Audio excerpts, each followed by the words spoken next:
ఈరోజు రెండవ ప్రాబ్లం చూద్దాం. నిన్న ఒక ప్రాబ్లం చెప్పాను. ఈరోజు రెండవ ప్రాబ్లం చూడండి. ఓకేనా? So Anant is a trader dealing in textiles. For the following transactions, pass journal entries for the month of January 2018. So Anant అనే వ్యక్తి ఒక టెక్స్టైల్ వ్యాపారాన్ని డీల్ చేస్తున్నాడు. అతనికి ఈ జనవరి 1 నుంచి 10th వరకు అయినటువంటి జరిగినటువంటి ఫైనాన్షియల్ ట్రాన్సాక్షన్స్ మనకి ఇవ్వడం జరిగింది. దానిలో first one commenced business with cash. So ఎంతండి? 70,000 రూపీస్. ఒకసారి ప్రాబ్లం చదువుతున్నాను. అంటే 70,000 రూపాయలతోటి వ్యాపారాన్ని ప్రారంభించాడు. ఓకేనా? సో నేను చెప్పానుగా, సంస్థ కదా అప్పు, సంస్థ కదా అతను అప్పిచ్చినట్టు అవుతుంది, అది గుర్తుపెట్టుకోండి. తర్వాత purchased goods from X and co on credit. అంటే క్రెడిట్ బేస్ మీద ఎక్స్ అండ్ కో అనే కంపెనీ దగ్గర నుంచి మనం అంటే సంస్థ 30,000 రూపాయలు సరుకుని అప్పుగా తీసుకోవడం జరిగింది. అంటే అప్పుకి తీసుకోవడం జరిగింది, డబ్బులు ఇవ్వలేదు. తర్వాత క్యాష్ డిపాజిట్ ఇంటూ బ్యాంక్. అంటే మన దగ్గర ఉన్నటువంటి క్యాష్ని బ్యాంక్లో డిపాజిట్ చేసాం, సంస్థ డబ్బుల్ని బ్యాంక్లో డిపాజిట్ చేసాం, 40,000 రూపాయలు. తర్వాత bought a building from L and co on credit. తర్వాత అప్పుకి ఎల్ అండ్ కో అనే వాళ్ళ దగ్గర నుంచి ఒక బిల్డింగ్ని కొనడం జరిగింది. ఎంతకి? 95,000 రూపీస్. తర్వాత cash withdrawn from bank for office use. Office అవసరాల కోసం బ్యాంక్ నుంచి క్యాష్ని విత్డ్రా చేయడం జరిగింది. అంటే బ్యాంక్ నుంచి డబ్బులు తెచ్చుకోవడం జరిగింది, 5,000 రూపాయలు. తర్వాత cash withdrawn from bank for personal use of Anant యొక్క సొంత అవసరాల కోసం అతను బ్యాంక్ నుంచి 4,000 రూపాయలు తీసుకోవడం జరిగింది.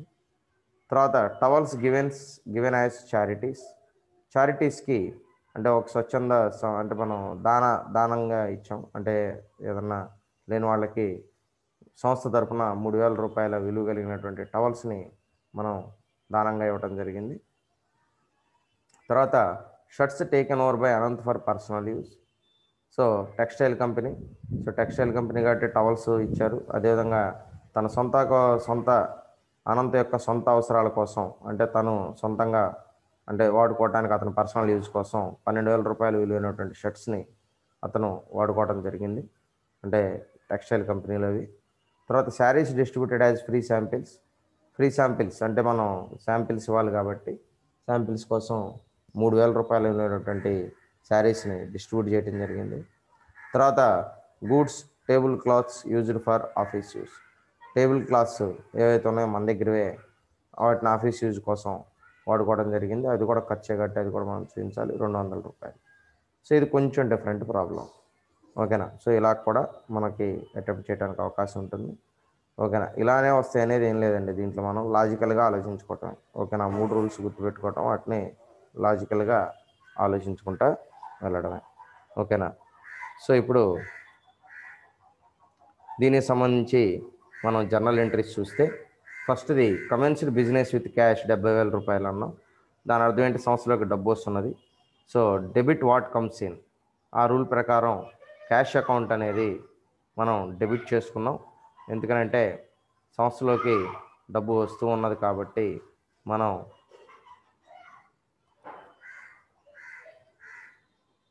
So debit what comes in అనే రూల్ ప్రకారం క్యాష్ అకౌంట్ని డెబిట్ చేసాం. తర్వాత అది ఎవరి దగ్గర నుంచి వచ్చింది? అనంత్ దగ్గర నుంచి వచ్చింది కాబట్టి to Anant's capital account that will be credited. So 70,000 both are same. So we are posted here. So 7,000 rupees in debit and 70,000 rupees in credit also. So అది ఎందుకు చేసాం? Commenced business with cash. అంటే మనం బిజినెస్ని 70,000 రూపాయలతోటి స్టార్ట్ చేసామని చెప్పి చెప్తా ఉన్నది. తర్వాత రెండవది చూడండి జాగ్రత్తగా.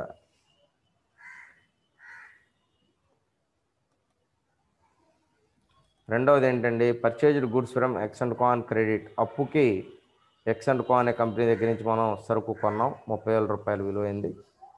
సో దానికి ఏం రాయాలి మనం? సో మనకి ఇక్కడ సరుకు వస్తున్నది. సో సరుకు వస్తున్నది కాబట్టి అదేంటి? కొన్నాం. కొన్నాం కాబట్టి పర్చేజ్ అవుతుంది కాబట్టి పర్చేజ్ అకౌంట్ డెబిట్. సో అంటే అక్కడ మనం గూడ్స్ అని రాయకుండా దాన్ని పర్చేజెస్ అని చెప్పి చూపించుకున్నాం, ఇబ్బంది ఏం లేదు. So purchases account debit to ఎవరు ఇచ్చారు మనకి? సో ఎక్స్ అండ్ కో అనేవాళ్ళు అప్పుగా ఇచ్చారు. ఓకేనా? సో ఎక్స్ అండ్ కో అనే వాళ్ళ దగ్గర నుంచి మనం ఏం చేసాం? తీసుకున్నాం. అంటే వాళ్ళు మనకి ఏమయ్యారు? గివర్. ఓకేనా? సో క్రెడిట్ ద గివర్ కదా, debit the receiver, credit the giver. కాబట్టి ఆ రూల్ ప్రకారం ఎక్స్ అండ్ కోని ఏం చేయాలి మనం? క్రెడిట్ చేయాల్సి ఉన్నది. So credit purchases made, credit purchases made. తర్వాత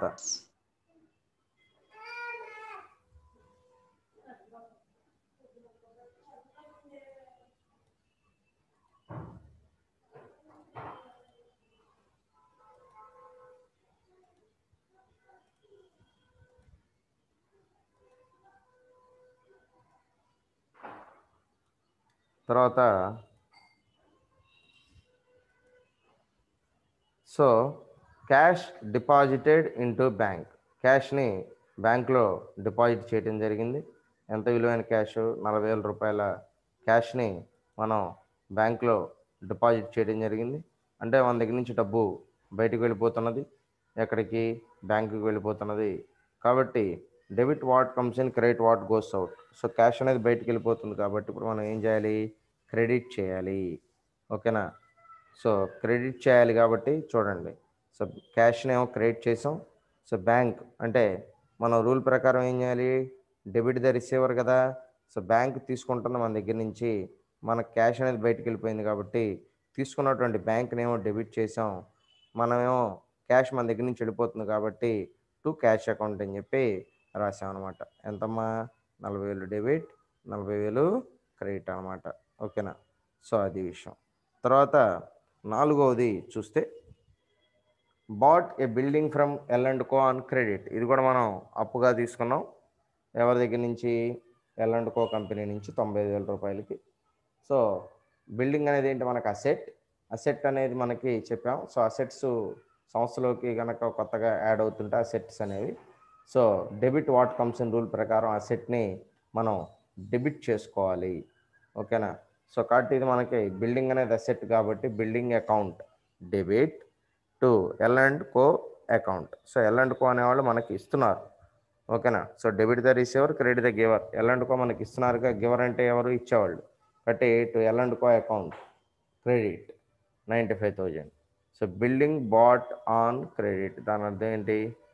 so building bought on credit అంటే మనం క్రెడిట్కి, మనం అప్పుకి బిల్డింగ్ని కొనడం అనేది జరిగింది అని చెప్పి చెప్తున్నాడు. తర్వాత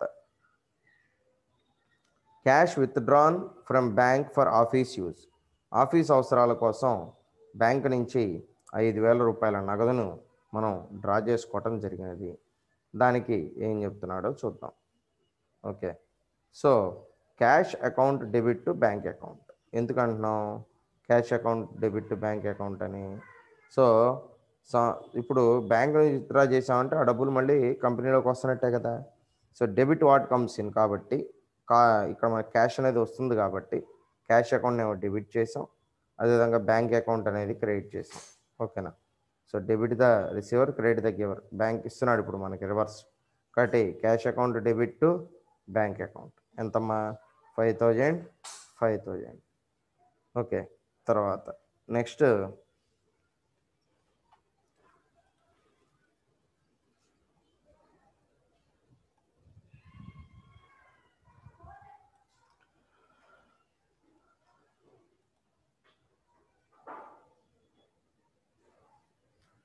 cash withdrawn from bank for personal use of Anant. Anant యొక్క పర్సనల్ అవసరాల కోసం, సొంత ఖర్చుల కోసం 4,000 రూపాయలు క్యాష్ని విత్డ్రా చేశాడు బ్యాంక్ దగ్గర నుంచి. సో దానికి ఏం చెప్తున్నాడు చూద్దాం. So drawings account debit bank account. అంతే కదా, డ్రాయింగ్స్ అంటే మనం సొంత అవసరాల కోసం తీసాం కాబట్టి దాన్ని డ్రాయింగ్స్ అకౌంట్ అంటారు. సో డ్రాయింగ్ అకౌంట్ అనేది డెబిట్ అవుతుంది. తర్వాత ఎవరి దగ్గర నుంచి తీసుకున్నాం? మనం బ్యాంక్ దగ్గర నుంచి తీసుకున్నాం కాబట్టి బ్యాంక్ మనకి ఇచ్చిన వాళ్ళు అయ్యారు. So drawings account debit to bank account. ఓకేనా? So drawing accounts debit to bank account. అంతే కదండి. సో బ్యాంకు ఇస్తున్నది, మనకి డ్రాయింగ్స్ అంటే సంస్థలోకి నాకు వచ్చింది కాబట్టి డెబిట్ చేసాం. అంటే సంస్థ మీన్స్ ఇక్కడ సొంత అవసరాల కోసం కాబట్టి అతను తీసుకుంటున్నాడు కాబట్టి మనం అది డెబిట్ చేసుకున్నాం. టు బ్యాంక్ అకౌంట్ అనేది మనకి ఇచ్చారు కాబట్టి బ్యాంక్ అకౌంట్ అనేది క్రెడిట్ అయింది. ఓకేనా? సో కాబట్టి 40,000 తర్వాత చారిటీస్.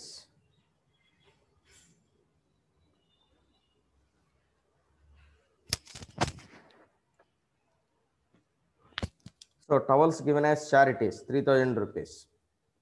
ఇది ఎక్స్పెన్స్ మనకి, అంతే కదా, ఖర్చు కదా. ఫ్రీగా ఇస్తున్నా కూడా అది మన ఖర్చు కింద లెక్కేగా.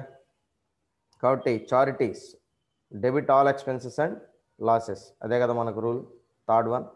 సో కాబట్టి charities account debit to purchases account. Salary account అనేది డెబిట్ అయింది.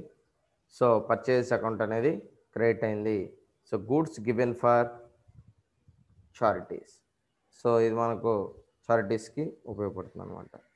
ఓకేనా? So charities account debit to purchases account. So 3,000 rupees 3,000 rupees. తర్వాత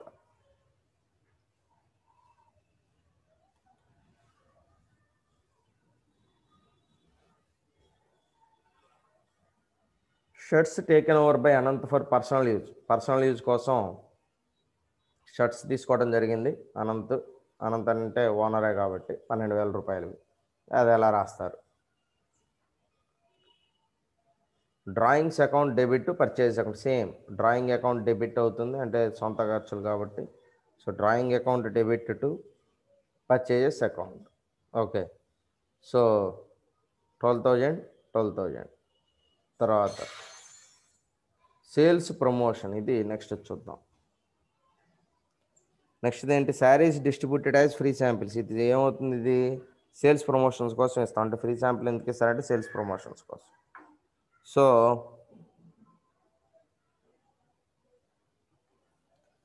ఈ సేల్స్ ప్రమోషన్స్ కోసం ఇచ్చినట్టు అవుతుంది కాబట్టి saris distributed as free samples 3,000 rupees. So ఇక్కడ కార్డు దానికి అనుగుణంగానే sales promotion account debit to purchases account, అంతే కదా. సేల్స్ ప్రమోషన్ అకౌంట్ అనేది డెబిట్ అవుతుంది. సో వీళ్ళదేమో పర్చేజెస్ అకౌంట్ ఏమో క్రెడిట్ అవుతుంది. తర్వాత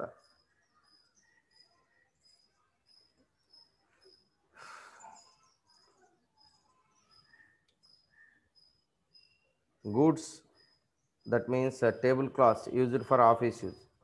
ఆఫీస్ యొక్క సొంత అవసరాల కోసం 2 టేబుల్ క్లాత్స్ని వాడటం జరిగింది. అవి 200 రూపీస్ అయినాయి. సో దానికి ఎలా రాస్తాం? ఇది మనకి ఎక్స్పెన్సే కదా.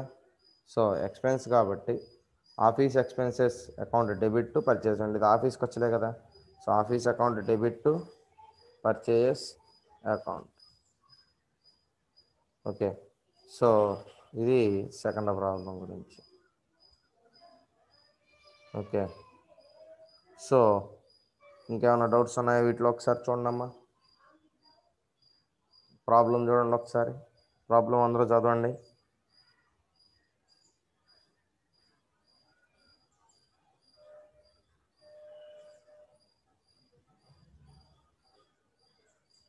ఒకసారి చూడండి అమ్మా.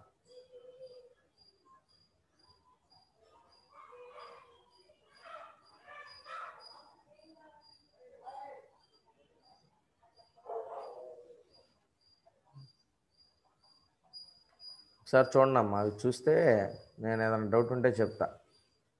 ఒకసారి అన్మ్యూట్ చేసుకోవచ్చు, మాట్లాడండి. ఎవరికైనా ఏమన్నా డౌట్ ఉంటే క్లారిటీ ఇస్తాను.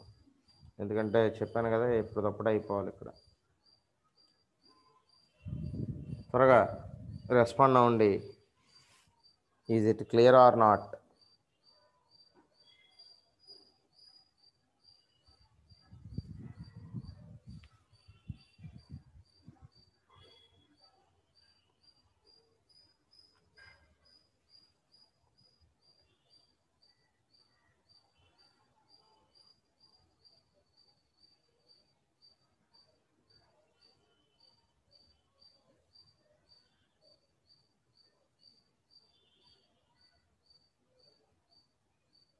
ఓకే.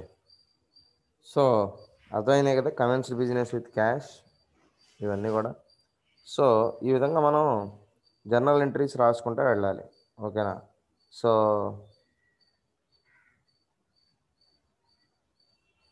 కాబట్టి వీటి మీద మనం ఎక్కువ ఫోకస్ పెట్టాల్సి ఉంటుంది. ప్రతి ఒక్కళ్ళు కూడా బాగా నేర్చుకోండి. ఇవి ఈజీగానే ఉంటాయి, పెద్ద కష్టం లేదు. జస్ట్ ఆ 3 రూల్స్ గుర్తుపెట్టుకుంటే చాలు. ఓకేనా.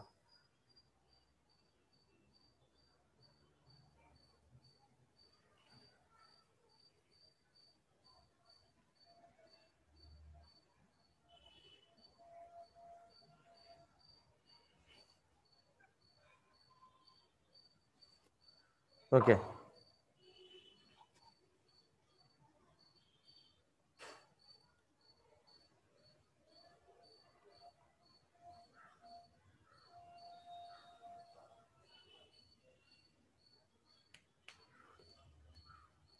నెక్స్ట్ వన్,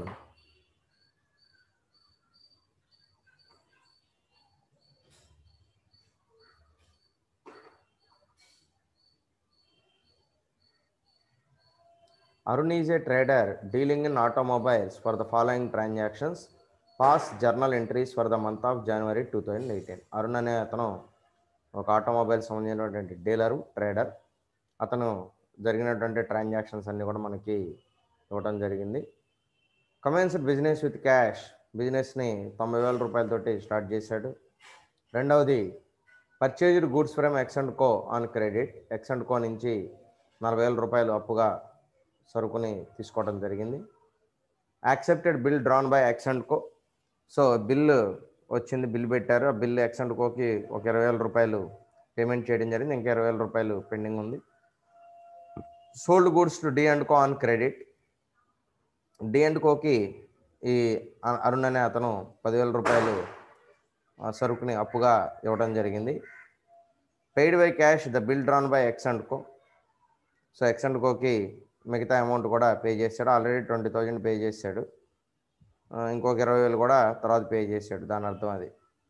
తర్వాత received cheque from D and co in full settlement and deposited the same in bank 9,000. D and కోకి సెటిల్మెంట్ చేస్తే ఫుల్ సెటిల్మెంట్ చేశాడు, అతను చెక్ ఇచ్చారు. సో అంటే 4వ తారీఖు కొంటే 6వ తారీఖు మనకి చెక్ ఇచ్చేశారు. కాబట్టి అతను కొంచెం మనని డిస్కౌంట్ అడిగాడు. అంటే నేను ఒకేసారి పేమెంట్ చేసేస్తానంటే నన్ను తగ్గిస్తారంటే ఒక 1,000 రూపాయలు డిస్కౌంట్ ఇచ్చాడు. ఎందుకని, యాక్చువల్గా డి అండ్ కో వాడు 10,000 రూపాయలు మన దగ్గర నుంచి అప్పుగా సరుకున్నాడు. వాడు ఏమని అడిగాడు, నేను ఎమ్మటే పే చేసేస్తాను మొత్తం, నాకు ఒక 2 రోజుల్లోనే నాకేమైనా తగ్గిస్తారని అడిగాడు. సరే అని చెప్పి ఒక 1,000 రూపాయలు ట్రేడ్ డిస్కౌంట్ ఇచ్చాడు. దీన్నే ట్రేడ్ డిస్కౌంట్ అంటాం. అర్థమైందా, 1,000 రూపాయలు డిస్కౌంట్గా ఇచ్చాడు. దీన్నే మనం ట్రేడ్ డిస్కౌంట్ అంటాం. చెప్పాను కదా, డిస్కౌంట్ 2 టైప్స్ ఉంటాయని చెప్పి. సో దాంట్లో ట్రేడ్ డిస్కౌంట్ అనేది ఒకటి, అది అనమాట అయితే. తర్వాత commission received in cash. Commission వచ్చింది, రిసీవ్ చేసుకున్నాం 5,000 రూపాయలు. So goods costing ₹40,000 was sold and cash received. Okay. So 40,000 రూపాయలది మనం విలువ చేసేటువంటి గూడ్స్ని మనం అమ్మటం జరిగింది. దానికి గాను మనకి 50,000 రూపాయలు వచ్చిందని చెబుతున్నాడు. తర్వాత salaries paid in cash. Cash రూపంలో మనం పే చేస్తాం శాలరీస్ 4,000 రూపాయలు. తర్వాత building purchased from Kumar and co for ₹1 lakh and advance of 20,000 is given in cash. Kumar and co దగ్గర నుంచి మనం బిల్డింగ్ కొంటున్నాం, ₹1,00,000 విలువైన బిల్డింగ్. దానికి అడ్వాన్స్ వాళ్ళు మనకి 20,000 రూపాయలు ఇవ్వడం జరిగినది. సో ఇది మనకి ఇచ్చినటువంటి ప్రాబ్లం. దీన్ని మనం సాల్వ్ చేయటం ఎలాగో చూద్దాం. So first transaction as usual అంటే కమెన్స్డ్ బిజినెస్గా నేను రిపీటెడ్గా చెప్పట్లేదు. క్యాష్ వస్తుంది కాబట్టి క్యాష్ని డెబిట్ చేస్తున్నాం to around capital account, that is common thing. డెబిట్లో 90,000 రూపాయలు, క్రెడిట్లో 90,000 రూపాయలు వేసుకున్నాం.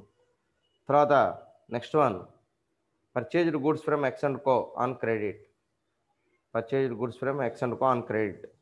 ఎక్స్ అండ్ కో నుంచి 40,000 రూపాయలు అప్పుగా సరుకు తీసుకున్నాం కాబట్టి purchase account debit to X and co. Company ఇచ్చిన వాళ్ళని మనం క్రెడిట్ చేస్తున్నాం కాబట్టి ఎక్స్ అండ్ కో అకౌంట్ని క్రెడిట్ చేయడం జరిగింది. 40,000 రూపాయలు. That means credit purchases made. తర్వాత next third one, accepted bill drawn by X and co. So X and co దగ్గర నుంచి వచ్చినటువంటి బిల్లుని మనం యాక్సెప్ట్ చేసాం, వాళ్ళకి 20,000 రూపాయలు ఇవ్వడం జరిగింది. సో దానికి X and co debit to అంటే డెబిట్ ద రిసీవర్ కదా, తీసుకుంటున్నాడు, మనం ఇస్తున్నాం, అతను తీసుకుంటున్నాడు కాబట్టి debit the receiver X and కొని డెబిట్ చేసాం to bills payable account 20,000. Okay. So అంటే మనం పే చేయాల్సిన బిల్స్ కాబట్టి bills payable. Okay. Bills payable, మనం పే చేయాల్సిన బిల్స్ కాబట్టి మనం పే చేస్తాం. Bills drawn by X and co accepted.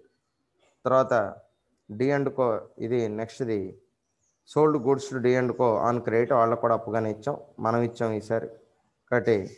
So D and co account debit to sales account. ఓకేనా. సో డెబిట్ ద రిసీవర్ కదా, డి అండ్ కో అనేవాడు మన దగ్గర నుంచి కొన్నాడు కాబట్టి డి అండ్ కో అనేవాడిని మనం డెబిట్ చేసుకున్నాం. Okay. So D and co account debit to sales account, అమ్మాం కదా. సో కాబట్టి డి అండ్ కో అనే అకౌంట్ డెబిట్ చేసాం, మన దగ్గర నుంచి తీసుకున్నాడు కాబట్టి. తర్వాత to sales account credit. Okay. So goods మన దగ్గర నుంచి బయటకు వెళ్ళిపోయినాయి, క్రెడిట్ వాట్ గోస్ అవుట్ కాబట్టి. ఓకేనా. సో తర్వాత received cheque from D and co in full settlement and deposited in the same deposited the same in bank. 99,000 రూపాయలది cheque వచ్చింది, D and co full settlement. So కాబట్టి D and కో అనేవాడు మనకి ఇప్పుడు ఏమయ్యాడు, giver. Debit the receiver, credit the giver. Giver credit కాబట్టి credit చేసుకోవాలి. So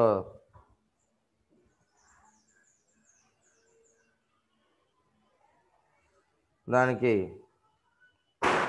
మనం పే చేయాల్సిన బిల్స్ కాబట్టి bills payable account debit to cash account. So bill pay this one sixth one. So bank account debit 9,000 and discount account debit 1,000 rupees and to D and account credit. ఎందుకని, so మనం యాక్చువల్గా మనకి బ్యాంకులో ఎంత పడింది, 10,000 రూపాయలు రావాలి. సో 10,000 రూపాయలకి కానీ అతను మనకి ఎంత ఇచ్చాడు, చెక్ 9,000 కదా, అంటే మనం అతనికి డిస్కౌంట్ ఇచ్చాం కాబట్టి బ్యాంక్ అకౌంట్లో ఎంత పడింది, 9,000 రూపాయలు డెబిట్. ఎందుకంటే మనకి వచ్చినాయి కాబట్టి డెబిట్ వాట్ కమ్స్ ఇన్, అంటే బ్యాంకులోకి వచ్చినాయి కాబట్టి డెబిట్ వాట్ కమ్స్ ఇన్ 9,000 రూపాయలు. తర్వాత డిస్కౌంట్ అనేది మనకి లాస్ కదా, సో లాస్ని ఏం చేయాలి, debit all expenses and losses. కాబట్టి డిస్కౌంట్ ఇచ్చాం కాబట్టి మనకు అది నష్టం కాబట్టి ఆ 1,000 రూపాయలు మనం నష్టంగా చూపించాలి. కాబట్టి డిస్కౌంట్ అకౌంట్ని మనం ఏం చేయాలి, డెబిట్ చేయాలి. ఓకేనా.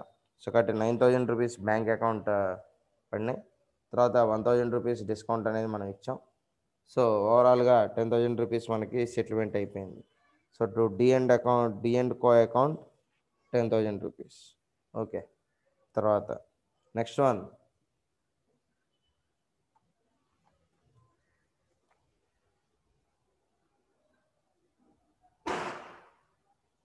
Paid by cash the bill drawn by X and co. Cash pay చేస్తాం మిగతాది, అంటే ఆల్రెడీ 20,000 పే చేసాం, ఇంకా 20,000 పే చేయాల్సి ఉంది కాబట్టి పెండింగ్. సో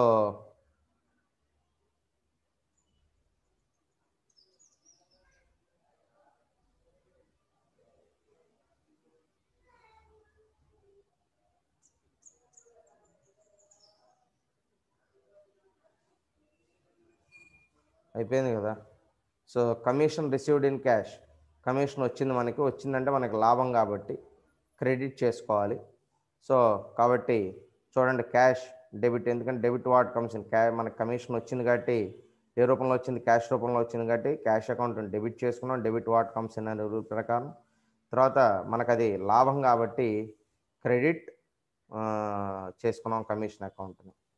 తర్వాత నెక్స్ట్ది goods costing ₹40,000 was sold and cash received.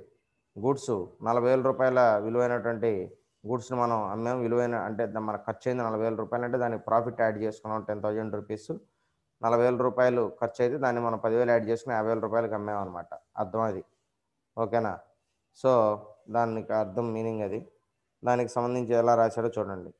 Cash account debit to sales account, అంతే కదా, క్యాష్ వచ్చింది మనకి 50,000 రూపాయలు విలువైనటువంటి క్యాష్ వచ్చింది, దాన్ని మనం అమ్మాం కాబట్టి టు సేల్స్ అకౌంట్ క్రెడిట్ చేసుకోవటం 50,000 రూపాయలు. తర్వాత salaries paid in cash, salaries pay చేసాం క్యాష్ రూపంలో కాబట్టి శాలరీస్ అనేది మనకి ఎక్స్పెన్స్ కాబట్టి డెబిట్ చేయాలి. Debit all expenses and losses ప్రకారం salary account debit to cash account 4,000. తర్వాత building purchased from Kumar and co rupees 1 lakh and an advance of rupees 20,000 is given in cash. 1,00,000 building కొన్నాం, దానికి 20,000 అడ్వాన్స్గా ఇచ్చాం. ఓకే, సో ఇప్పుడు దానికి సంబంధించి చూడండి. అంటే బిల్డింగ్ అనేది మనకు వస్తుంది కాబట్టి బిల్డింగ్ అకౌంట్ అనేది 1,00,000 కొన్నాం. సో క్యాష్ అకౌంట్ ఏమో 20,000 and Kumar and co account 80,000, అంతే కదా. సో ఎందుకని క్యాష్ మనకు వచ్చింది, ఇప్పుడు అడ్వాన్స్కి వచ్చింది 20,000 కాబట్టి 20,000 రాసాం. క్యాష్ వచ్చింది కాబట్టి 20,000 రాసాం. మిగతా అమౌంట్ మనకు కుమార్ అండ్ కో ఇవ్వాలి కాబట్టి 80,000 రూపీస్ రాసి పెట్టినాం. So building bat by giving advance money. Okay okay, so ఈరోజు చెప్పిన క్లాస్లో ఏమైనా డౌట్స్ ఉన్నాయా? ఒకసారి చూసుకోండి, ప్రాబ్లం చూసుకోండి.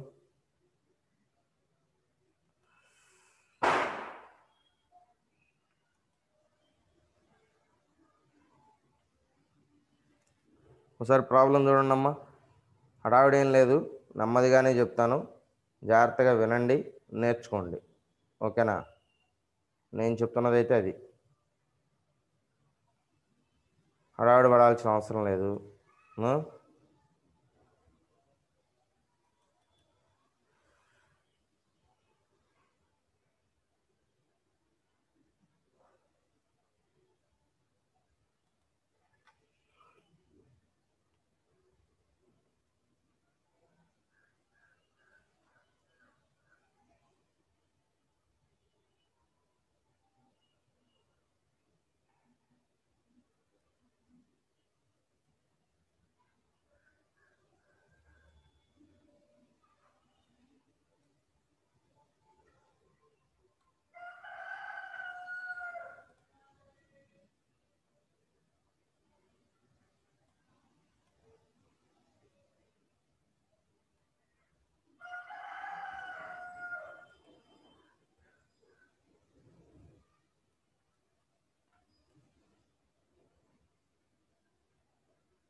ఏమైనా డౌట్స్ ఉంటే అడగచ్చమ్మా.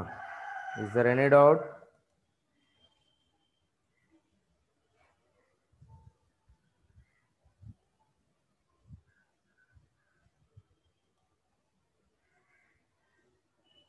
Okay, thank you all.